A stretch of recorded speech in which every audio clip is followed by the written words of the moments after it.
Koreya Respublikasi qadimiy an'analar va ilg'or texnologiyalar mamlakati. Uning madaniyati ilhomlantiradi, birlashtiradi va yangi ufqlarni ochadi. O'zbekistonning yuragida esa har bir inson ushbu ajoyib dunyo bilan tanishish imkoniyatiga ega bo'lgan bir joy bor. Toshkent shahrida joylashgan Koreya Respublikasi ta'lim markaziga xush kelibsiz.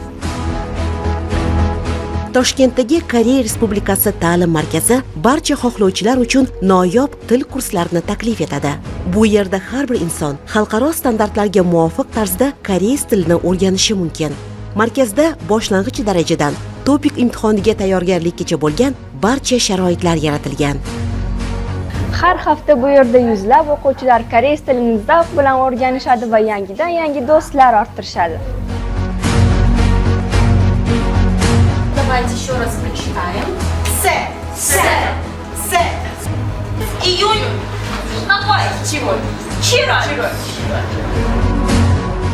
우리 한국교육원을 찾아주신 모든 분들을 환영합니다.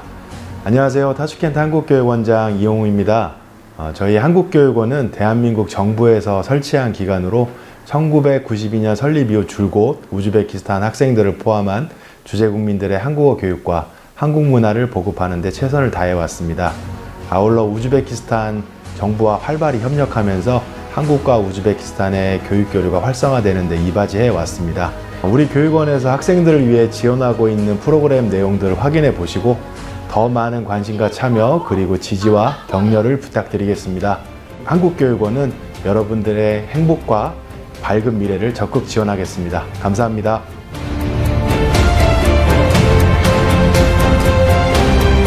여기는 과거 안 바꿔요. 뭘 바꿔요? 하나만 바꿔요.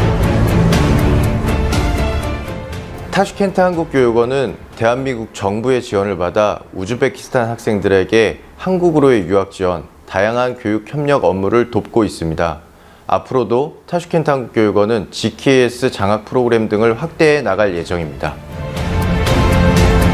하은 씨는 음악을 들어요? 하은 씨는? В апреле месяце будет проводиться неделя открытых дверей, когда не только слушатели, но и родители и учителя могут поприсутствовать на этих занятиях. В нашем центре образования есть специальные курсы для преподавателей, где они могут повышать свой профессиональный уровень и также обучиться новым методикам преподавания корейскому языку.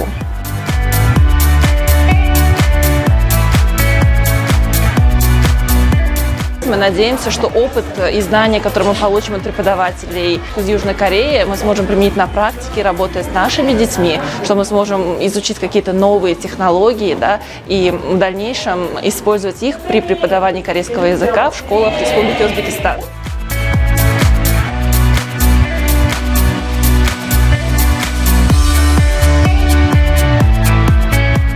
Самое большое мероприятие в центре – это фестиваль традиционных игр и прикладного искусства. Мы его проводим 3 раза в год, 1 раз в центре образования, а 2 раза по регионам.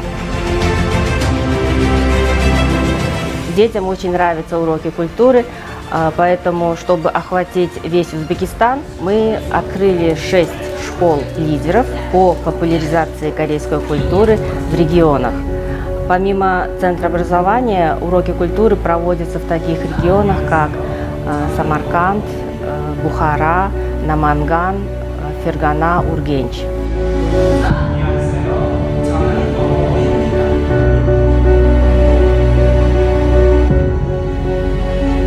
Корейский язык я начала учить 5 лет назад, в 6 классе.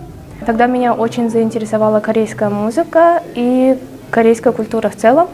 Поэтому я продолжила учить его, и в этом году я также участвовала в первой олимпиаде по корейскому языку. Там я заняла 5-е место и поехала в поездку в Корею. Это на меня оказало очень большое влияние, и я решила еще раз поучаствовать в этой олимпиаде и заняла 1-е место. Для меня это очень большое достижение и счастье.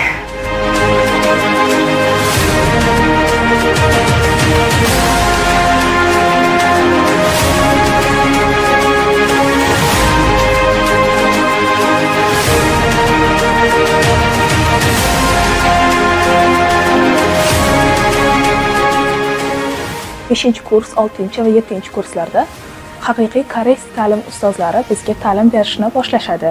Shu bilan birga bu yerda bepul kitoblar va bepul dars qilish xonalari va kutubxona ham mavjud. Hozirda Koreya ta'lim markazida Koreyada o'qishni qo'llab-quvvatlash markazi ham faoliyat olib bormoqda.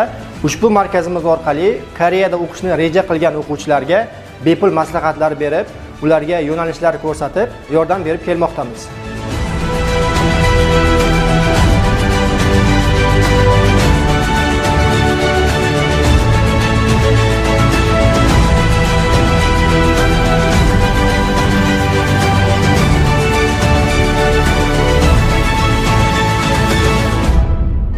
Samul Nuri koreys milliy zarbli cholg'u asboblaridir. Ularda koreys madaniyatining milliy ruhi yashaydi.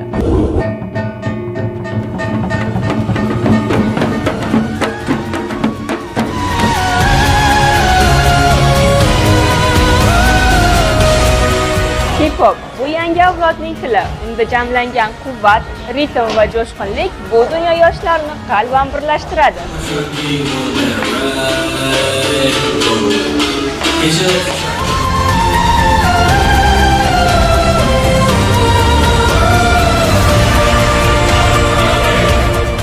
K-pop vokali bu o'zini o'zi ifoda etish san'atidir. Mazkur ijroda har bir ovoz o'z tinglovchisini topadi.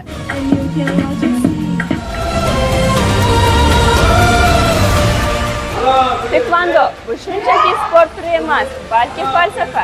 Uning yordamida xarakter kuchi, intizom va hurmat tuyg'usi shakllanadi.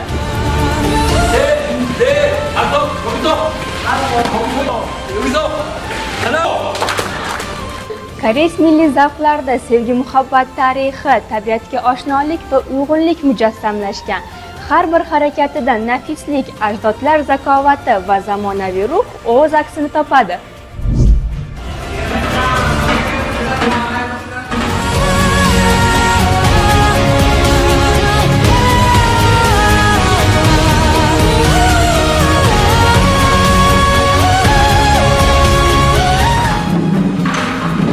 Koreya Respublikasi ta'lim markazi o'ziga xos, unutilmas va qiziqarli tadbirlar o'tkazib, madaniy merosning bir qismiga aylanishingiz imkoniyatini beradi.